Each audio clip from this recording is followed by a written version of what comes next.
నమస్తే అండి. మంచి మాటలు పంచుకోవడానికి మా పొదరింటికి స్వాగతం. అందరూ ఎలా ఉన్నారండి? నేనైతే చాలా బాగున్నాను. మన వాళ్ళంతా కూడా బాగుండాలని మనస్ఫూర్తిగా కోరుకుంటున్నాను. ఈరోజు మన వీడియో ఏంటంటే చాలా చక్కటి వీడియో అండి. నేను రీసెంట్గా ఒక 3-4 రోజుల క్రితం ఒక బుక్లో ఒక మంచి ఆర్టికల్ చదివానండి. దానికి సంబంధించిన మంచి మాటలు నేను ఎప్పుడు మీ అందరితో చెప్తా ఉంటాను కదా, మన ఛానల్లో చాలా వీడియోస్ చేశాను. ఏదైనా సరే మనం చూసేదాన్ని బట్టి ఉంటుంది, మనం మైండ్కి తీసుకునే దాన్ని బట్టి ఉంటుంది అని చెప్తాను కదా. అంటే ఏంటంటే పాజిటివ్గా ఆలోచించండి, నెగిటివ్గా ఆలోచించొద్దు, నెగిటివ్గా ఆలోచిస్తే మనకే నష్టము అని ఎప్పుడు చెప్తాను కదా. అంటే మీరు అనుకోవచ్చు, ఏంటండి మనం మనుషులమే కదా, మనమేమీ సర్వసంగా పరిత్యాగులం కాదు కదా, ఏమీ నెగిటివ్గా ఆలోచించకుండా ఉండడానికి, ప్రతి విషయంలోనే మంచిగానే చూడటానికి, పాజిటివ్గానే చూడటానికి అని మీరు అనొచ్చు. మీకు రావా అలాంటి ఆలోచనలన్నీ కూడా మీరు నన్ను క్వశ్చన్ చేయొచ్చు. నిజమేనండి, నాకు కూడా వస్తాయి. కానీ నాకు ఊహ తెలిసిన దగ్గర నుంచి చాలా విషయాల్లో చాలా వాటిని మైండ్కి పట్టించుకోకుండా, మనసు వరకు తీసుకోకుండా వదిలేయటం భగవంతుడు నాకు ఇచ్చిన వరం అండి. అయితే ఏంటంటే మనకి ఎదురయ్యే పరిస్థితుల వల్ల, మనకి ఎదురయ్యే మనుషుల వల్ల, వాళ్ళ బిహేవియర్ల వల్ల, ఇలాంటి క్రమంలో నాకు కూడా చాలా కోపం వస్తుంది. ఒక్కొక్కసారి ఎదుటాళ్ళ గురించి కొంచెం అలాంటి ఆలోచనలు కూడా వస్తాయి. కానీ భగవంతుడు నాకు ఇచ్చిన ఒక మంచి గుణం వల్ల నేను త్వరగా అందులో నుంచి బయటపడిపోయి, నేనెందుకు ఇలా ఆలోచిస్తున్నాను, నా మైండ్ ఖరాబ్ చేసుకోవడం ఎందుకు అని చెప్పేసి చాలా త్వరగానే ఆ విషయాన్ని వదిలేస్తానండి.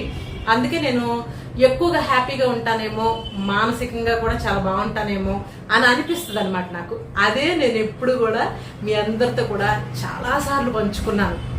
మనకి పూర్వకాలం నుంచి మన పెద్దాళ్ళు ఏది చెప్పినా ఒక మంచి మాట రూపంలో చెప్తారు కదా, అవే మనకి ఇప్పుడు కూడా సామెతల రూపంలో నానుడిగా మనకు వస్తూ ఉన్నాయి. ఏదైనా శుభం పలకండి, మంచి ఆలోచించండి, చెడు ఆలోచించొద్దు, సంతోషమే సగం బలం, ఇలా మంచి విషయాల్ని అలా అలవాటు చేస్తూ వచ్చారు కదా. అవన్నీ నిజమండి. మన పెద్దాళ్ళు ఏది ఆలోచించి ఒక మంచి మాట రూపంలో చెప్పారో అవే ఇప్పుడున్న ఈ ప్రెజెంట్ జనరేషన్లో మనుషులందరూ ఎక్కువ ఒత్తిడికి లోనైపోతున్నారు. ఎక్కువగా సెల్ఫిష్నెస్, నెగిటివ్ థింకింగ్ ఇవి పెరిగిపోతున్నాయి, లేదంటే అనారోగ్యాలు పెరిగిపోతున్నాయి. అలా ప్రతి దాని మీద శాస్త్రవేత్తలు పరిశోధనలు చేసి దాని ద్వారా తెలుసుకుని ఫైనల్ అవుట్పుట్ ఏమిస్తున్నారు? పాత కాలంలో ఎన్నో ఏళ్ల క్రితం మన తాత ముత్తాతలు చెప్పిన మంచి మాటల్ని మేము ఇలా పరిశోధనలు చేశాము కాబట్టి ఇప్పుడున్న జనరేషన్లో మనుషులందరూ ఇలా ఆలోచించాలి, ఇలా మీ ఆరోగ్యం మీద కేర్ తీసుకోవాలి, ఇలాంటి ఫుడ్ తీసుకోవాలి అని మనకి చెప్తున్నారు కదా. మీరు గమనించారా ఈ విషయం? అదేంటంటే మనం ఎప్పుడు కూడా మంచిగా ఆలోచిస్తే అంతా మంచి జరుగుతుంది అని మనం ఎలా అనుకుంటామో, అలాగే శాస్త్రవేత్తలు కూడా అన్ని విషయాలని పరిశీలించి మనము అని అంటే మన శరీరము, మనసు, ఇది మనకి పైకి కనిపించేది, మనకి కనిపించింది మన లోపల, అంటే మన శరీరం లోపల కొన్ని వందల వేల లక్షల కోట్ల కణాలు ఉంటాయి. అవన్నీ కలిస్తేనే మనం కిందకు వస్తుంది అని వాళ్ళు చెప్తున్నారండి. అంటే ఇంత డెప్త్గా మనం ఆలోచించాం కదా. మనం అంటే ఒక మనిషి అంతే, మహా అయితే మనము మన మనసు ఇంతవరకు ఆలోచిస్తాం కదా. అయితే మనము అంటే మన శరీరము, మన మనసు, మన లోపల ఉండే, మన శరీరంలో ఉండే కొన్ని కోట్ల కణాలు, ఇవన్నీ కూడా మనం ఎలా ఆలోచిస్తే అలాగే లోపల అవి పనిచేస్తాయి. అర్థమైందా మీకు? అంటే ఏంటంటే జస్ట్ ఎగ్జాంపుల్ చెప్తున్నా. నాకు చాలా ఏజ్ వచ్చేస్తుంది, ఈ ఏజ్లో నేను ఏం పని ఎక్కువ చేయలేను, నాకు చాలా నీరసంగా ఉంది అని ఏదైనా ఇలాంటి మాటని మనమే 1-4 సార్లు అనుకున్నాం అనుకోండి, అవి మన లోపల ఉన్న కణాలు విని అలాగే అవి పనిచేయటం మొదలు పెడతాయి. ఇంకా మనకు తెలియకుండానే మనం ఈ ఏజ్లో మనం ఇంకా ఎక్కువ పని ఏం చేస్తాంలే, అలసటగా ఉంది, వీలైనంత వరకు పడుకుందాంలే అని మనం కూడా అలాగే బిహేవ్ చేస్తాం అనమాట. నేను ఎప్పుడు మీకు చెప్తానే, మనము మన మైండ్కి ఏది పదే చెప్పి ట్యూన్ చేస్తామో మనకు తెలియకుండానే మనం అలా బిహేవ్ చేస్తామంటామే. సేమ్ అంతేనండి. ఏదైనా it's all in the mind అని అంటారు కదా, మనం చూసేదాన్ని బట్టి, మనం మైండ్కి తీసుకునే దాన్ని బట్టి, మనసుకు తీసుకునే దాన్ని బట్టి ఉంటుందన్నమాట. కాబట్టి అది అంత ఇంపార్టెంట్ కాదు, లేదంటే అది నాకు చాలా నష్టం చేస్తుంది, ఆ ఆలోచన నాకు నష్టం చేస్తుంది, ఆ మనుషులు నన్ను డిస్టర్బ్ చేస్తున్నారు అనుకున్నప్పుడు వీలైనంత వరకు అలాంటి వాటిని అలా వదిలేసి మర్చిపోవడం చాలా మంచిది. మీకు ఇక్కడ ఒక చిన్న కథ చెప్తానండి. ఒక బావిలో కప్పలు ఉంటాయి కదండి, బాగా నాకు కప్పలు ఉంటాయి కదా, అయితే ఆ బావిలో నీళ్లు ఎండిపోయినాయి అనమాట. ఎండిపోయిన తర్వాత వాటికి అక్కడ మనుగుడు ఉండదు కదా, అయితే కప్పలన్నీ అనుకుని సరే మనకి ఇక్కడ ఈ బావిలో నీళ్లు అయిపోయినాయి కాబట్టి మనం బయటికి వెళ్తేనే మనం బ్రతకగలము, ఇందులోనే ఉంటే మనందరం చచ్చిపోతాము, కానీ మన ఎవరు బయటికి తీస్తారు, ఎలాగూ ఏంటని అవన్నీ చర్చించుకుని సరే మనము కింద ఉన్నాం కాబట్టి బావి లోపల వీలైనంత వరకు ఎగురుదాము, ఒకసారి ఎగురుదాము, 4 సార్లు ఎగురుదాము, ఏదో ఒకసారి ఆ ఎగిరిన క్రమంలో బావిని దాటి బయటకు వెళ్తాం కదా, అప్పుడు వెళ్ళి మనం ఏదో ఒక దాంట్లో నీళ్లు ఉన్న ప్లేస్ లోకి బ్రతుకుదాము అనుకున్నాయి అనమాట. అనుకుని ఇంకా అన్ని ఒకటే ఎగరటం స్టార్ట్ అయినాయి.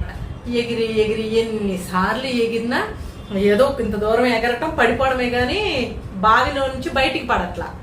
ఇంకా అబ్బాయి మన వల్ల కాదు, మనం ఎంత ఎగిరినా వేస్ట్ అని ఆల్రెడీ కింద పడి ఉన్నాయి కదా, ఇంకా ఎగిరే కప్పల్ని డిస్కరేజ్ చేస్తున్నాయి అనమాట.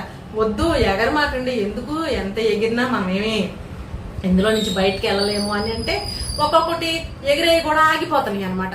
అయ్యో అవునా నిజమే మనం వెళ్ళలేమేమో అని చెప్పేసి, కానీ ఒకే ఒక కప్ప మాత్రం ఇవేన్ని వాక్కున్నా ఎన్ని చెప్తున్నా, వద్దు ఎగరొద్దు పడిపోతావు, నువ్వేమి అవతలకి వెళ్ళవని ఎంత చెప్తున్నా వినకుండా ఎగిరి ఎగిరి ఎగిరి ఎగిరి ఎట్టకేలకు బావిలో నుంచి బయట పడిపోయింది అనమాట.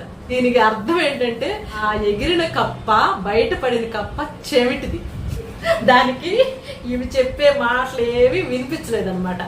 దీన్ని బట్టి మనకు అర్థమయ్యేది ఏంటంటే మనము మన్ని డిస్కరేజ్ చేసే విషయాలు కానివ్వండి, మన ఇబ్బంది పెట్టే విషయాలు, మన చాలా డిస్టర్బ్ చేసే పరిస్థితులు, మన నెగిటివ్ వైపుకి తీసుకెళ్లే మనుషులు, ఇలాంటివి ఏమున్నా కూడా వాటి విషయాలు ఏమి పట్టించుకోకుండా మనసుకి మైండ్కి తీసుకోకుండా అలా వదిలేసేస్తే మనము 99% హ్యాపీగా ఉంటాము, మన లైఫ్లో చక్కగా ముందుకెళ్ళిపోతాం.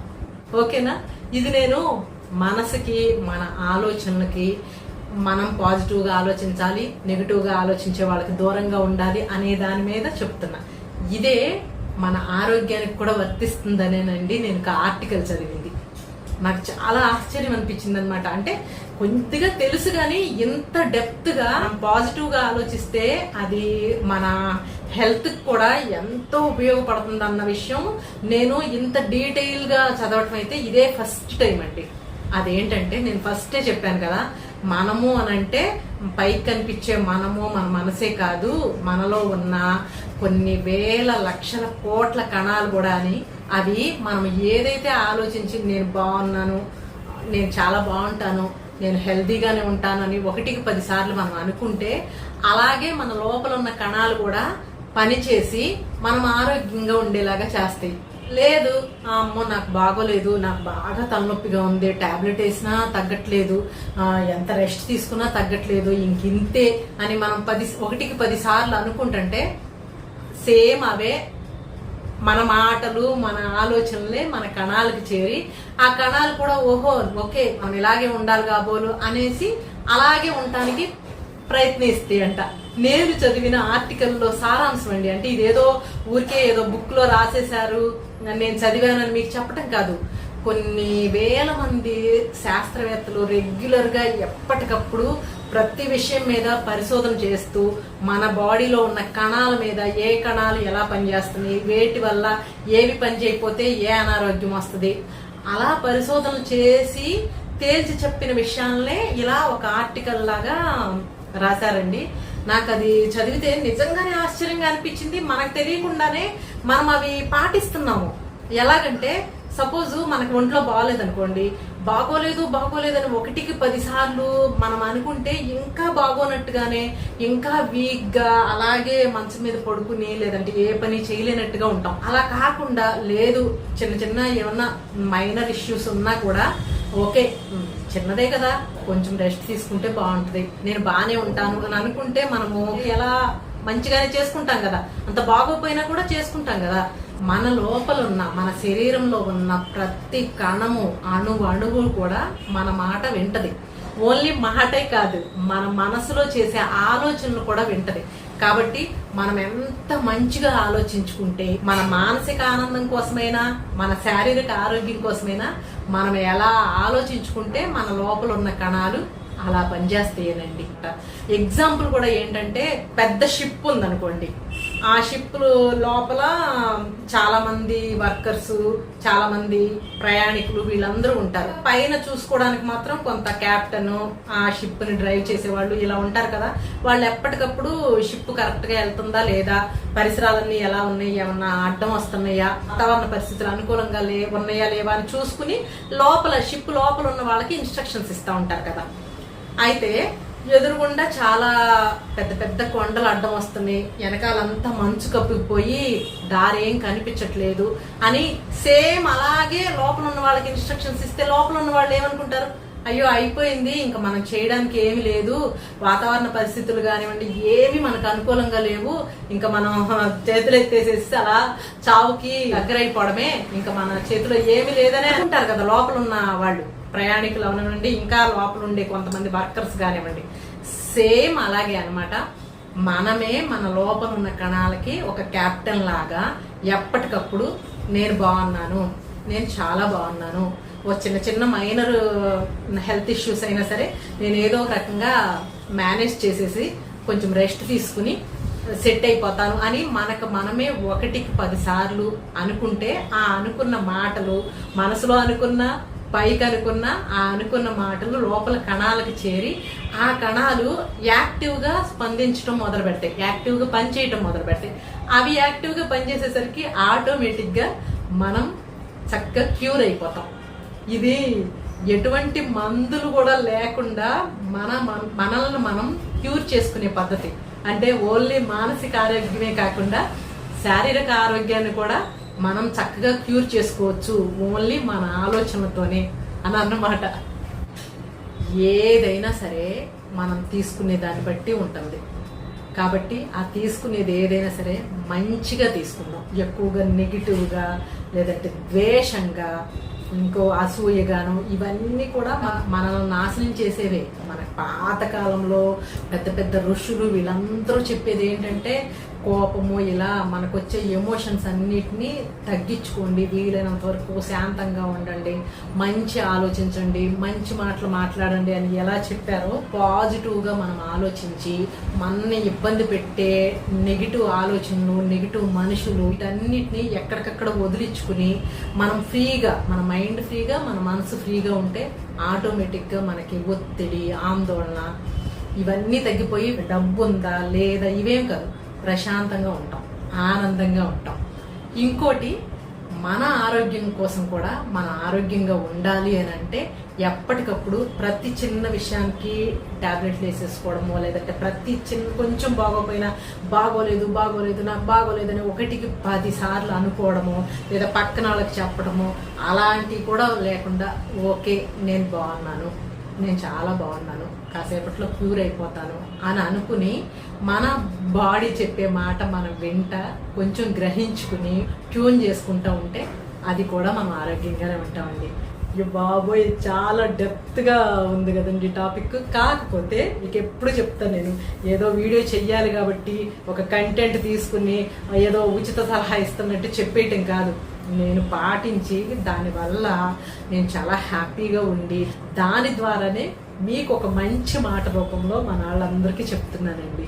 ఓకేనా? ఇది ఈరోజు మన వీడియో అయితే. ఈ వీడియో మీ అందరికీ నచ్చిందని అనుకుంటున్నాను. వీడియో కనుక నచ్చితే వీడియోని తప్పకుండా లైక్ చేయండి, మీ ఫ్రెండ్స్కి ఫ్యామిలీ మెంబర్స్ కూడా షేర్ చేయండి. మరొక మంచి వీడియోతో మీ అందరి ముందుకి వస్తుంది మీ పొదరిల్లు వాణి. అంతవరకు అందరూ టేక్ కేర్ అండి. Thank you for watching.